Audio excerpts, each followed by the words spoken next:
News first channel ವೀಕ್ಷಕರಿಗೆ ಭವಿಷ್ಯ ಈ ದಿನ ಕಾರ್ಯಕ್ರಮಕ್ಕೆ ಸ್ವಾಗತ. ಮೊದಲು ಮೇಷರಾಶಿ. ಮೇಷರಾಶಿಯವರು ಈ ದಿವಸ ಮಕ್ಕಳ ಜೊತೆಯಲ್ಲಿ ಯಾವುದೇ ಕಾರಣಕ್ಕೂ ವಿರೋಧವನ್ನು ಮಾಡಿಕೊಳ್ಳಬೇಡಿ.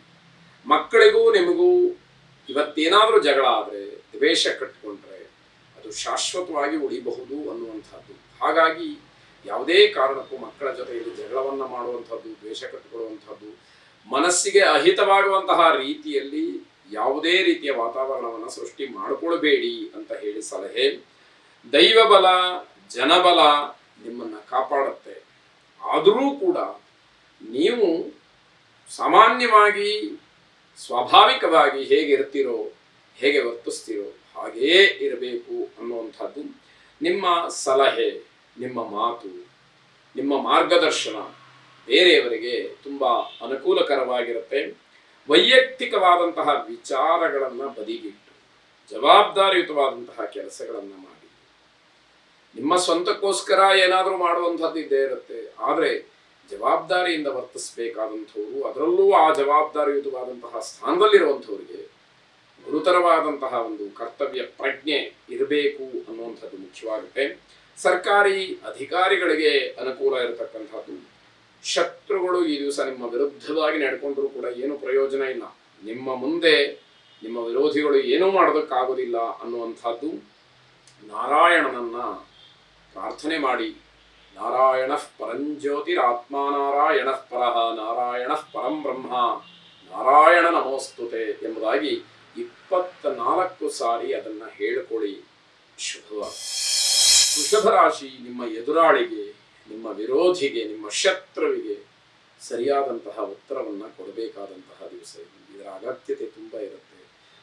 ಪುನಃ ನಿಮ್ಮ ಎದುರಾಳಿಗಳು ನಿಮ್ಮನ್ನ ಕೋಪಾವಿಷ್ಟರನ್ನಾಗಿ ಮಾಡ್ತಾ ಇದ್ರೆ, ನಿಮ್ಮನ್ನ ಕೆಣಕುತ್ತಾ ಇದ್ರೆ, ನಿಮ್ಮನ್ನ ಕೆರಳಿಸ್ತಾ ಇದ್ರೆ ಸರಿಯಾದಂತಹ ಉತ್ತರವನ್ನು ಕೊಡಬೇಕಾಗತ್ತೆ ಅಂತ ಅರ್ಥ. ಹೊಸ ಆಲೋಚನೆಗಳಿಗೆ ಅವಕಾಶಗಳಿರುತ್ತೆ. ಅದರಂತೆ ಚಿಂತನೆಯನ್ನು ಮಾಡಿ. ಜನರ ಗೌರವಕ್ಕೆ ಪಾತ್ರರಾಗ್ತೀರಿ. ಮಾನಸಿಕವಾದಂತಹ ಉದ್ವಿಗ್ನತೆ ಮಾತ್ರ ದೂರವಾಗಬೇಕು. ಯಾವ ಕೆಲಸವನ್ನ ಹೇಗೆ ಯಾವಾಗ ಮಾಡಬೇಕು ಅದರ ಬಗ್ಗೆ ಚಿಂತನೆ ಇರಬೇಕು. ಅದಾದ ಮೇಲೆ ಆದಷ್ಟು ಮಾನಸಿಕವಾದಂತಹ ಒತ್ತಡವನ್ನು ಕಡಿಮೆ ಮಾಡಿಕೊಳ್ಳಿ.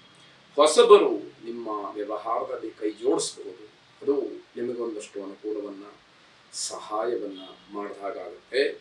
ಆರ್ಥಿಕವಾಗಿ ಸದೃಢರಾಗಿರ್ತೀರಿ. ಯಾವುದೇ ರೀತಿ ಹಣಕಾಸಿನ ವಿಚಾರದಲ್ಲಿ ಕುಂದುಕೊರತೆಗಳು ಅಂತಕ್ಕಂಥದ್ದು ಬರೋದಿಲ್ಲ. ದುರ್ಗಾ ಪ್ರಾರ್ಥನೆಯನ್ನ ಮಾಡಿ. ದುರ್ಗಾರ್ತಿ ಶಮನಿ, ದುರ್ಗಾ ಪದ್ವಿ ನಿವಾರಿಣಿ, ದುರ್ಗ ಮಚ್ಛೇದಿನಿ, ದುರ್ಗ ಸಾಧಿನಿ, ದುರ್ಗ ನಾಶಿನಿ ಎಂಬುದಾಗಿ ಮತ್ತೆ ಪ್ರಾರ್ಥನೆಯನ್ನ ಮಾಡಿ. ಇರತಕ್ಕಂತಹ ಎಲ್ಲ ದುರಿತಗಳು ದೂರವಾಗಲಿ.